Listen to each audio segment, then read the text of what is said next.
우리가 가야 할 십자가의 길이라는 제목으로 말씀을 전하고자 합니다. 2010년에 하늘나라 가신 옥한훈 목사님, 제가 제일 존경하고 마음의 영적인 멘토로 삼고 있습니다만, 평신도를 깨운다 그런 대주제 아래 우리나라의 제자 훈련을 도입하시고, 그리고 친히 예수의 제자가 되시고 제자를 길러내서 우리 개혁교회 귀한 전통을 이어가며 예수의 십자가, 오직 예수의 제자를 길러내신 분이시죠. 그분이 지난 35년간의 사역을 하고 나서 우리 후배 목사들에게, 그리스도인들에게 이렇게 말씀하셨습니다. 사실 목회자만큼 위선자가 되기 쉬운 직업도 없습니다. 목회자만큼 위선자가 될 확률이 높은 사람도 없습니다. 그리고 그 위선이 악습으로 몸에 배이면 양심도 없어집니다. 따라서 여러분이 얼마나 무서운 벼랑 끝에 서 있는지 알아야 합니다. 이 사실을 명심하십시오. 이렇게 말씀하셨습니다. 목사가 된다는 것, 감사한 일이고 기쁜 일이기도 하지만 그 이면에 얼마나 우리가 정말 벼랑 끝에 서 있는 것 같은 위험함을 깨닫고 조심하고 또 조심하며 우리 자신을 말씀 앞에, 하나님 앞에 서 있는 훈련을 하지 아니하면은 안 된다는 말씀입니다. 목사를 받고 목사가 됩니다. 그래서 전에는 전도사님 하다가 목사님 그러면은 기분도 좋고 우쭐해지기도 합니다. 그러니까 여러분, 목사로 안수받는다고 했을 때 그것은 주어진 권위입니다. 안수식을 하고 받고 난 다음에 주어진 권위가 있지만은, 권위는 주어진 권위만 있는 게 아니고 그 주어진 권위에서 자기가 철저하게 자기 진액을 쏟는 자기 관리와 말씀과 기도로 훈련하는 연단 과정을 통해서 획득된 권위가 있습니다. 그래서 여러분, 저 주어진 권위, 그걸 넘어서서 획득된 권위를 가지려고 날마다 철저하게 우리 믿음의 선배 옥 목사님처럼 주님 가신 십자가의 길을 묵상하고 그 길을 걸어가는 목사가 되시기를 축복합니다. 여러분, 예수님께서 하신 말씀 중에서 참 무서운 말씀이 있습니다. 우리 가슴을 여러분 깜짝 놀라게 하는 말씀이 있습니다. 나더러 주여 주여 하는 자마다 천국에 들어갈 것이 아니라고. 내 아버지의 뜻대로 행하는 자라야 들어가리라 하면서, 여러분 그때 예수님께서 말씀하십니다. 내가 너를 도무지 알지 못한다. 이 불법을 행하는 자들아 나를 떠나가라 그럽니다. 그 소리 들은 사람이 누구냐 하면은, 내가 주의 이름으로 선지자 노릇하면서 또 주님의 이름으로 귀신도 쫓아내고 많은 권능을 행하지 아니하였나이까 했습니다. 그 사람은 쉽게 말하면 축사의 은사도 있는, 성령의 은사도 갖고 있는 목사였다는 것이죠. 선지자 노릇도 했다고 그랬습니다. 그런데 불법을 행하는 자였어요. 하나님 앞에서 율법과 하나님의 말씀을 많이 강단을 설교하지만 실제 그 사람의 삶의 열매는 불법이 가득했기 때문에 나는 너를 도무지 알지 못한다. 나를 떠나가라. 이런 말씀까지 하셨습니다. 그래서 옥 목사님도 그런 조심스러운 말씀을 던지지 않으셨나 싶습니다. 오늘 본문에도 나옵니다. 사탄아, 내 뒤로 물러가라. 너는 나를 넘어지게 하는 자로다. 여러분, 이 이야기는 수제자 베드로가 들은 이야기입니다. 문맥상으로 보면은 바로 앞에 어떤 일이 있었냐? 세상은 나를 누구라 하느냐? 너희는 나를 누구라 하느냐? 그랬을 때 주는 그리스도시요 살아계신 하나님 아들이라는 정확한 신앙 고백을 한 그였습니다. 그런 3년 동안의 제자 훈련 다음에 어떤 마지막 시험 테스트에 합격한 베드로입니다. 그래서 바요나 시몬아 네가 복이 있도다. 이를 알게 하는 하나님이시다고 했는데, 바로 이어서 오늘 본문에 드디어 이제 예수님께서 이때로부터 예수님 예루살렘 올라가서 십자가 지는 이야기를 하셨습니다. 그 이야기 듣자 베드로가 말하는 겁니다. 예수님 정신 차리십시오. 22절 말씀은 예수님을 붙들고 항변했다고, 꾸짖듯이 항의했다는 겁니다. 예수님 정신 차리십시오. 지금 죽어버리면 어떡한단 말입니까? 내 계획과 내 소망 이거 다 물거품 돌아가게 해요. 십자가 지시면 어떠려고 무슨 그런 말씀을 하십니까? 하고 했는 거예요. 주여 그리 마옵소서, 이 일이 결코 죽기에 미치지 아니하리다 했습니다. 그때 예수님은 정말 냉정하게 베드로를 꾸짖으시는데, 그냥 왜 그러냐 그러면 안 된다 아니에요. 사탄아 내 뒤로 물러가라. 너는 나를 넘어지게 하는 자로다 했습니다. 제자로 택함 받은 것은 엄청난 은혜였죠. 12명 중에 뽑혔고, 그리고 수제자입니다. 근데도 예수님을 넘어지게 하는 자였어요. 왜요? 예수님께서 이 땅에 오신 하나님의 궁극적인 뜻, 십자가를 지는 일을 방해하는 거예요. 베드로에서의 십자가는 손해보는 것이고 망하는 것이고 실패하는 거라고 봤던 거예요. 그래서 예수님이 말씀하십니다. 너는 하나님의 일을 생각하지 않고 사람의 일만 생각하는도다. 하나님의 일이 뭘까요? 잃어버린 영혼을 찾고, 잃어버린 진정한 사랑을 찾고 하나님의 관계가 회복되는 것인데, 사람의 일이 뭡니까? 그런 거 중요하지 않다는 거죠. 뭐니 해도 머니가 최고다 하면서 물질을 쫓고 번영을 쫓고 세상 성공을 쫓고 사람들의 인기와 박수를 얻으면, 그래서 예수님 때문에 높은 자리 차지하겠다는 것, 이 생각만 가진 것, 이게 사람의 일이거든요. 하나님의 일, 십자가를 지는 일이 없이는 절대로 여러분 하나님 뜻이 이 땅에 이루어지지 않습니다. 예수님이 지는 그 십자가를 오늘도 기쁨으로, 감사함으로, 감격함으로 지라고 오늘 여러분 목사 안수식에 여러분을 부르신 줄로 믿으시기 바랍니다.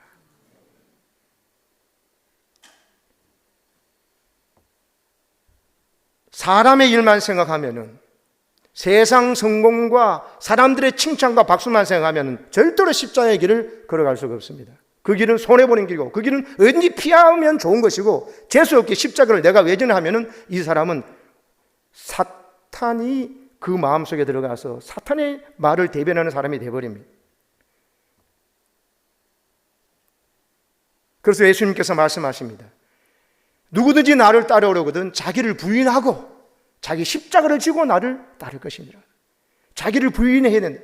내 생각을 부인하고 내 야망을 내려놓고 내 꿈을 내려놓고 나를 부르신, 나를 위해 죽어주시고 나를 위해 부활하시고 나를 통해서 역사하기를 원하셔서 여기까지 부르신 하나님의 뜻을 생각하면서 내가 제대로 십자가를 지고 내 욕심 다 내려놓고 내 뜻대로 내 마음대로가 아니라 주님의 뜻대로 주님 원하시는 대로 나를 써주시옵소서 하고 십자가를 지려고 할 때 주님은 그를 통해서 하나님의 영광을 이 땅에 나타내 주시는 것입니다. 하나님 나라가 그를 통해서 확장되어 나가는 것입니다. 십자가를 지려는 자, 그 사람은 바로 예수님의 길을 따라가는 자입니다. 하나님 일을 먼저 생각하는 자입니다. 사람의 일을 생각해야 되겠지만 사람 일을 먼저 생각하면 사탄의 종이 됩니다. 훈련과 연단 없이는 십자가 못 집니다. 그래서 여러분 기억하십시오. No cross, no crown. 십자가 지는 거 없이 승리의 왕관, 영광의 왕관은 없는 겁니다. 많은 사람들이 크라운만 원합니다. 크로스는 싫어합니다. 십자가를 싫어합니다. 가급적 십자가를 피하고, 그리고 좋은 게 좋은 것이 좋은 줄 압니다. 절대로 그렇지 않습니다. 그것은 당장은 좋은지 모르지만 하나님 앞에 갔을 때는 난 너를 도무지 알지 못한다는 소리를 듣습니다.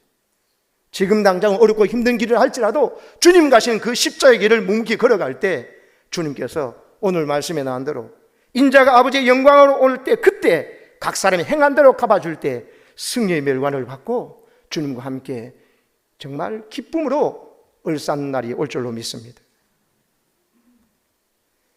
그대 그 힘든 길을 어찌 가려는가? 사실 오늘 설교 제목을 그렇게 하고 싶었는데, 그 길이 십자가의 길인 줄 아는가?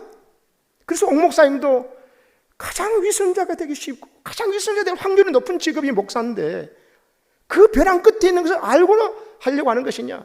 하는 것이 아니겠습니까?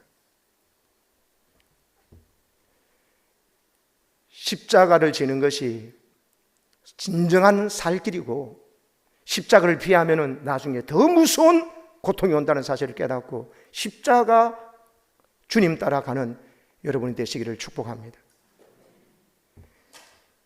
성 프란시스가 원래 부자들이었지만 예수님을 만나고 경험하고는 여러분 모든 걸 다 내어놓고 그렇게 주님 닮기를 원했지 않습니까? 근데 한 번은 그를 따르는 제자들이 많이 생겼는데 한 번은 환상 중에 제자가 천국을 보게 됐는데 여러 높은 보좌들이 있고 다 있는데 제일 높은 보좌가 비어 있는 거예요. 그래서 저거는 천사에게 물었다는 거죠. 저거 누구 자리입니까? 하니까 너 스승 프란시스 거라고 이야기하는 거예요. 그래서 그러고 깼어요. 왜 그럴까? 우리 스승님 뭐 훌륭한 것도 있지만 뭐 꼭 그렇게 그런가 이런 생각하면서 여러분 어느 날 여러분 물었습니다. 선생님은 어떤 분입니까? 나는 이 세상에서 제일 악독한 죄인이고 무서운 죄인이지. 그러니까는 선생님 그건 거짓말입니다. 그래서 아니 진짜라니까 나는 이 세상에 제일 악독한 죄인 중에 괴수라고 꼭 바울이 말한 말을 한 거예요. 그건 선생님 위선입니다. 왜 그러냐니까 저 동네 마을 밑에 가면 저 강도도 있고 아주 도둑놈도 있고 살인자도 있고 막 그런데 그 사람이 제일 무서운 죄인이지. 선생님같이 이렇게 늘 말씀 묵상하고 늘 기도하시고 금식하고 이렇게 하시는데 선생님이 어떻게 제일 큰 죄인입니까? 그때 프란시스 한 말이 있습니다. 너 나를 잘 몰라서 그렇다. 너 잘 들어라. 내한테 주신 하나님의 은혜와 사랑을 지금 네가 말하는 그 죄인들에게 쏟아부어줬다면 그 사람들이 나보다 더 훌륭한 사람들이었을 거다.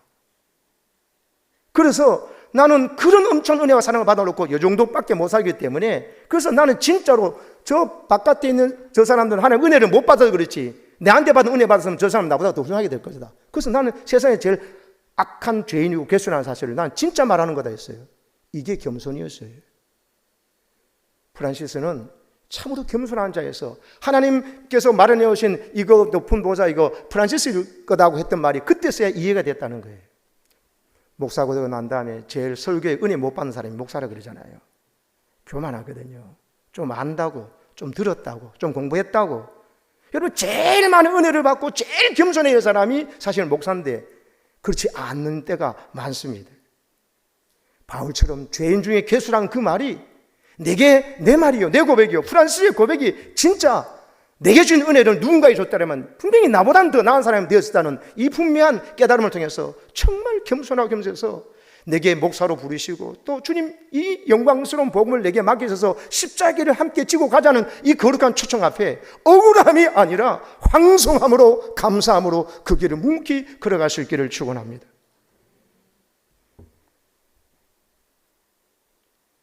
겸손한 자, 은혜를 아는 자입니다.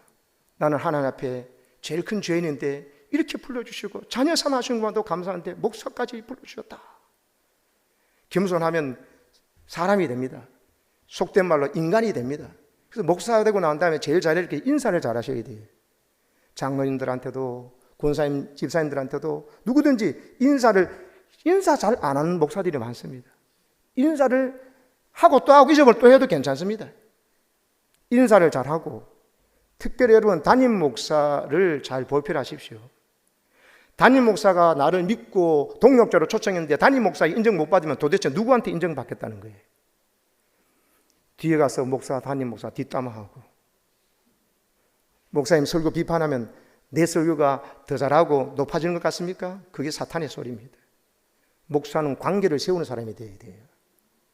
배은망덕한 사람이 되면 안 됩니다.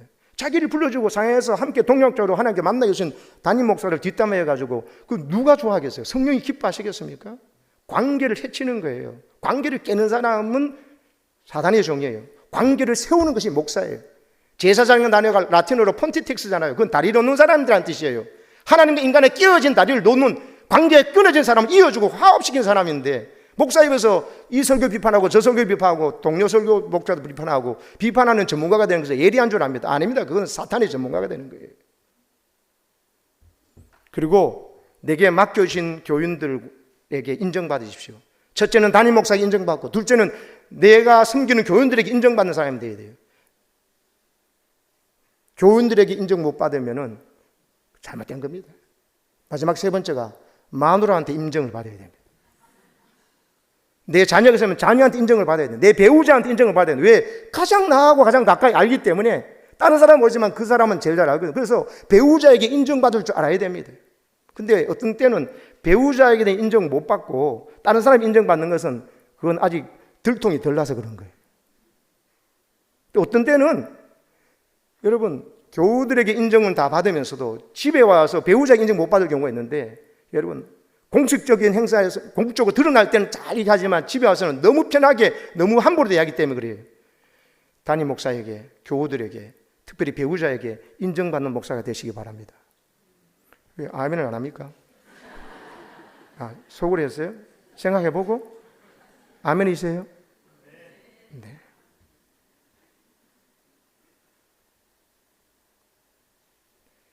마지막은요,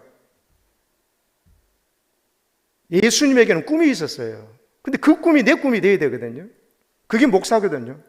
예수님 꿈하고 내 꿈하고 다른 거 뭐 자기 목회하는 거지. 예수님의 목회를 우리가 부르신 자리에서 해 나가는 거잖아요. 예수님의 꿈이 뭐냐? 하용조 목사님 세계를 이야기했어요. 예수님의 가슴에는 교회가 있었다. 그래서 신앙 고백한 후에 베드로를 칭찬한 후에 내가 너 신앙 고백 위에 내 교회를 세우리니 음부의 권세가 이기지 못하리라 했거든요. 예수님 교회를 세우기를 원하셨어요. 근데 교회는 여러분 오만 사람들이 다 오잖아요. MBTI도 다르고 고향도 다르고 성질도 다르고 다 다른 사람이 오는데 어떻게 교회를 만들어 나갑니까? 거기서 십자가 지는 사람이 있어야 돼요. 그래서 예수님의 두 번째 꿈이 십자가였어요. 그걸 너희들 보고 하라니까 자신이 십자가하면서 그 길을 따라오게 만드신 거예요. 그래서 오늘 우리도 교회라는 것이 내게 꿈이어야 되고, 그리고 십자가를 지는 목사가 돼야 돼요. 십자가 지는 사람이 있으면 교회가 됩니다. 교회 건축자도 십자가 지는 한 사람 때문에 교회가 건축이 돼요. 십자가는 안 지고 자꾸 지라지라고만 하고 자기는 안 지니까 문제가 되는 거예요. 묵묵히 십자가 지는 사람일 때 따라서 또 목사가 질 때 장로님도 지어주고, 장로님 지는 걸 보고 안주사 권사들이 청년들이 따라오면서 지는 거거든요. 십자가 지는 교회는 될 줄로 믿습니다. 그리고 마지막 세 번째 꿈이 뭐냐? 성령이었다 그랬어요. 제가 명수대교회 21년 목회를 끝내고 이번에 40일 안식년 휴가를 했습니다. 하면서도 마음속에 계속 생각해 준 것은 맞다는 거예요. 사도행전 2장을 넘어가지 못하는 교회와 목사들이 너무 많다는 거예요. 여러분, 사복음서의 제자들 모습과 사도행전 2장부터 나온 제자들 모습은 완전히 다릅니다. 예수님을 알고 따르고 했지만도, 신앙 고백도 마태복음 16장 이렇게 했지만도, 십자가 질 때 다 도망갔고 다시 와가지고 부활의 예수를 만나서 치유가 됐지만, 그래도 여전히 제자들은 자기의 꿈이 이스라엘을 회복하시면 이때니까 아직 자기 야망을 버리지 않았어요. 그때 예수님이 그건 너희가 알 바 아니요, 오직 성령이 너희에게 임하시면 너희가 권능을 받고 예루살렘과 온 유대와 사마리아와 땅끝까지 이르러 내 증인이 되리라. 내 증인되도록 내가 만들 거야. 화자의 의지 미래예요. 말씀하신 예수님이 너 내 증인되도록 말할 거예요. 성령을 이야기하시고, 그 위에 사도행전 2장의 성령 강림 사건을 통해서 교회가 탄생하면서 베드로가 달라집니다. 요한도 달라집니다. 서로 경쟁했던 그들이 서로 합력해서 기도하고 예수를 위해서 핍박받는 것을 기쁨으로 여기는, 십자가를 지는 것을 기쁨으로 여기는 이런 사람이 되어버려요. 사도행전 28장인데 사도행전 29장을 써나가자고 하잖아요. 사도행전 29장 오늘 여기는 우리 모두가 써나가는데 누가 씁니까? 십자가를 지려고 하는 사람. 십자가를 그냥은 못 진다니까요. 부활하신 예수님을 만났기도 하고 십자가 예수님 준 것도 알아요. 신앙 고백도 할 줄 알아요. 그런데 성령 체험하지 아니하면 절대로 십자가 지지 못합니다. 지는 폼은 좀 질 수 있지만 좀 따라서 자기 성질을 놔버리고 더러워서 못하겠다 하고, 여러분 환경 탓하고 이러면서 무너진다는 거예요. 오순절의 교단의 전리품이 아닙니다. 예수님의 꿈이에요. 우리에게 성령 보내주셔서 십자가를 억지로 지지 않고 기쁨으로 지고 감사함으로 지면서 성령 충만하여서 주의 십자가를 끝까지 지고 하는 여러분 되시기를 축복합니다. 이 존 웨슬리와 조지 히필드가 이 책을 읽고 자기가 진정한 그리스도인이 아니었음을 깨달았다고 해요. 이 책 이름은 인간의 영혼 안에 있는 하나님의 생명이라는 책이에요. 이들은 경건한 집안에 자랐고 일주일에 이틀 금식하고 하루에 9시간씩 기도하고 오랫동안 성례식도 참여했지만 자신들 안에 하나님이 계시다는 것을 전혀 몰랐다고 해요. 성령이 우리 안에 와 계시고 예수님의 약속대로 그걸 몰랐다는 거예요. 오늘도 얼마나 많은 목사들이 행복하지 못한 목회를 하는지 모릅니다. 목회의 여건이 힘들고 어려워서가 아니라는 거예요. 마음에 오신 예수님을 알지 못하다는 거예요. 우리 마음에 예수님이 와 계시고 약속하신 성령이 와 계셔서 그분이 우리에게 모든 것을 가르치고 깨닫게 하시고 생각나게 하시는 것을 모르니까는 여러분 인간적으로 하니까 너무 힘들다는 거예요. 그래서 요한복음 말씀 한번 읽어주고 한번 해주십시오. 시작. 보혜사 곧 아버지께서 내 이름으로 보내실 성령 그가 너희에게 모든 것을 가르치고 내가 너희에게 말한 모든 것을 생각나게 하리라. 모든 것을 가르쳐 준다는 거예요. 십자가 지는 길도 목회하는 그 방법도 모든 것을 또 생각나게 해주는 이 성령의 도움 받으셔가지고 십자가의 길을 찬송하며 주님과 함께 당당히 억울해서가 아니라 황송함으로 지고 나가는 여러분 되시기를 축복합니다. 오늘 교역자 사모의 찬송은 이로 제가 이 찬송을 부탁을 했습니다. 가사가 여러분 가슴에 이 목사야로 가는 그날 끝난 날까지 주님 앞에 서는 날까지 계속되기를 바랍니다. 난 지극히 작은 자 죄인 중에 개수 무익한 날 부르셔서 간절한 기대와 소망 부끄럽지 않게 십자가 전케 하셨네. 어디든지 가리라 주 위에서라면 나는 전하리 그 십자가 내 몸에 밴 십자가 그 보혈의 향기 온 세상 채울 때까지 살아도 주를 위해 죽어도 주를 위해 사나 죽으나 난 주의 것 십자가의 능력 십자가의 소망 내 안에 주만 사시는 것. 이 고백이 오늘 안수자들에게 또 안수자를 길러내고 함께 십자가를 걸어가고자 하는 여기 많은 우리 성도들에게 이 고백이 여러분 평생에 울려 퍼지고 우리 함께 십자가의 길을 걸어가기를 주의 이름으로 축원합니다. 아멘. 기도하겠습니다.